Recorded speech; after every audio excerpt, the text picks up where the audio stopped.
ఏకంగా 4 గంటలు. ఆహా కాదు, డే మొత్తం క్లాస్ నాన్ స్టాప్ గా తీసుకుంటాడని అస్సలు అనుకోలేదు. 12 of getting 10K subscribers in 30 days. మా కాలేజ్ ఎక్కడ ఉందో మీకు తెలియదు కదా. మా కాలేజ్ అయితే సికింద్రాబాద్ లగడకబుల్ రెడ్ హిల్స్ లో ఉంటది. MNJ cancer hospital. ఇంకా ఈరోజు అయితే మాకైతే ఫిజియాలజీ క్లాస్ తీసుకున్నాడు. మేబీ సార్ మధ్యాహ్నం దాకా తీసుకున్నాడు అనుకుంటే కాదు, మొత్తం ఈవినింగ్ 4 దాకా క్లాస్ నాన్ స్టాప్ గా తీసుకున్నాడు.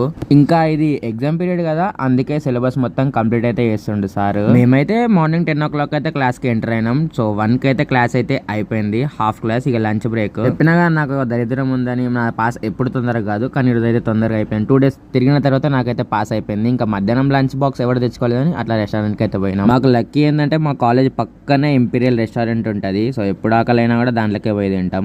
సార్ అయితే 1/2 hour లో తినిరండి అన్నాడు. మేమైతే 1/2 hour తిరగడానికి అయిపోయింది. ఇంకొక 1/2 hour ఉంది. ఆ 1/2 hour లో ఇంకో 20 minutes బిర్యానీ రానికి అయింది. మేము 10 minutes లో అయితే తిన్నాం చికెన్ బిర్యానీ. మనం ఆర్డర్ చేసేది ఎప్పుడైనా చికెన్ బిర్యానీ, కానీ వేరే పక్కన ఉంటాడు కాబట్టి మెనూ కార్డ్ అలా ఒక 2-3 సార్లు అయితే తిప్పి చూస్తాం ఏమన్నా చేస్తామా అని. కానీ లాస్ట్ కి అయితే అదే మినీ చికెన్ బిర్యానీ అయితే ఆర్డర్ చేస్తాం 4గురికి. అప్పటికే మాకు ఫుల్ ఆకలి అవుతుంది. నేను మార్నింగ్ కూడా ఏం తినబోలే ఈ రోజు, ఎందుకంటే కొంచెం లేట్ అయింది, అందుకే ఏం తినలేదు. ఇక మధ్యాహ్నం మస్తు ఆకలి మీద ఉండే ఆ బిర్యానీ తెచ్చిన 10 minutes కే దీని అయితే తొందరగా క్లాస్ కి అయితే వెళ్ళిపోయినాం. వచ్చాక ఒక 2 hours ఉంటే ఆ 2 hours లో సార్ అయితే సిలబస్ అయితే కంప్లీట్ చేసిండు. ఇంకో 1 chapter రిమైనింగ్ ఉంది. మన ఈ డే 12 ఇట్లా గడిచిపోయింది. సో కలుద్దాం మన నెక్స్ట్ షాట్ లో. Bye bye, subscribe.